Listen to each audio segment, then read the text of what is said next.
that little grid of lines you probably see, 100 times a day? It organizes our entire digital world, it fuels massive social movements, and it has totally changed the way we talk to each other. But where did it actually come from? Well, let's dive into the wild 2,000-year-old story of the hashtag. I mean, just think about it. In our time, the hashtag has become this digital flag for global movements. One simple tag can rally millions of people around a single idea, taking a conversation from just a few voices to a worldwide roar. And it can spark these incredibly personal, yet somehow globally shared conversations. It connects all these separate experiences into one powerful, unified story. This little symbol has become a tool for solidarity on a scale we've just never seen before. And the sheer scale of it all it's just mind-boggling.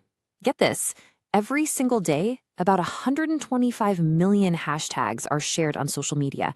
It's become this automatic, almost unconscious part of how we speak online. So that's the big question, right? How did a symbol that was basically gathering dust for centuries suddenly become one of the most powerful organizing tools in human history? Well, believe it or not, the answer starts long before the internet, way back in ancient Rome. Yep, you heard that right. Our story doesn't kick off in some Silicon Valley garage. It starts in Roman marketplaces, with merchants and scribes just trying to weigh out their goods. The whole thing begins with this Latin phrase, libra pondo, which literally means pound weight. And you can probably already see it. That's where we get the abbreviation LB, which we still use for pounds today. So what you're seeing here is a process that took centuries to unfold. Scribes, they were always in a hurry. So they'd shorten libra pondo to just LB. Then, to show it was a single unit, they'd put a line through it. And over hundreds of years of faster and messier handwriting, that little LB with a line through it slowly morphed into the tic-tac-toe grid we all know today. And this process was so slow, so gradual. You can actually see it happening in the handwritten notes of people like Sir Isaac Newton. If you look at his manuscripts, you can see this messy, looping symbol that's kind of halfway between an LB and the modern number sign. It's pretty cool. All right, let's fast forward a bit. We're jumping to the 1960s because this ancient symbol is about to get a brand new and very, very weird official name, all thanks to the telephone. So by the early 20th century, the symbol was a standard key on typewriters, but it didn't really have one official name.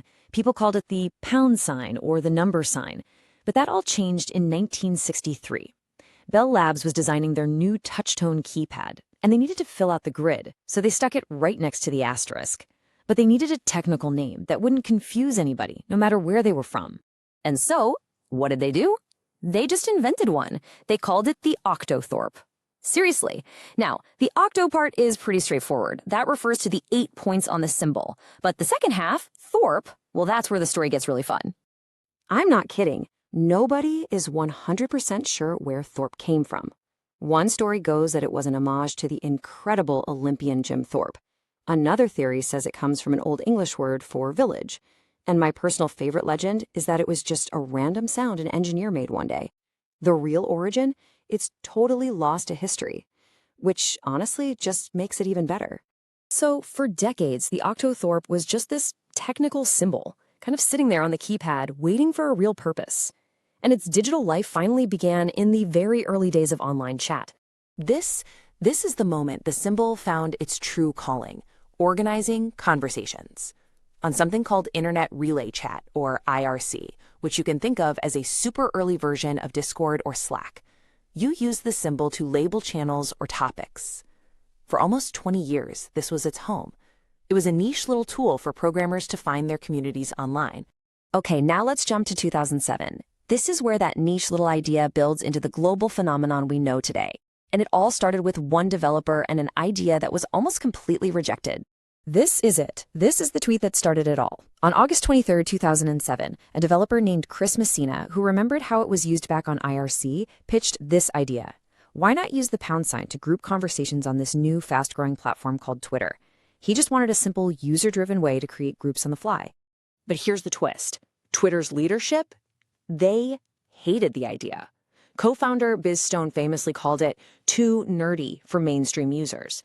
See, they thought the future was in machine learning that would automatically group tweets for people. It was a very top-down approach. Messina's idea was totally bottom-up, almost chaotic. So, even though Twitter said, no thanks, Messina and his friends just started using hashtags anyway.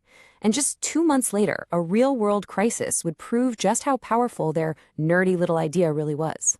When massive wildfires broke out across San Diego, a developer named Nate Ritter started posting updates. Messina saw this, reached out to him and said, hey, you should use the tag #SanDiegoFire. And just like that, for the very first time, all these scattered reports from citizens, from journalists, from emergency services, they were all pulled together into a single, real-time feed. It was a game changer. And after the San Diego fire, the whole thing just exploded. It was used to organize global protests during the #Iran election in 2009. It became absolutely central to the #Arab Spring uprisings in 2011.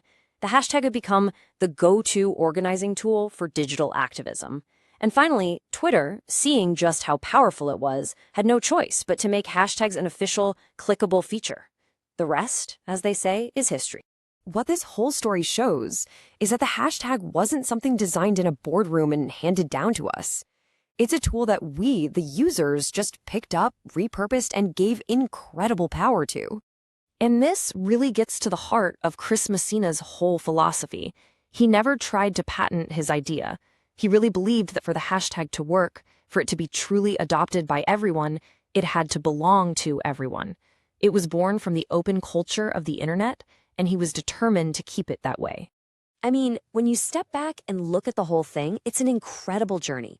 A 2,000-year evolution from a messy scribble for pound weight into a digital symbol that basically means this is my community or this is the thing I care about.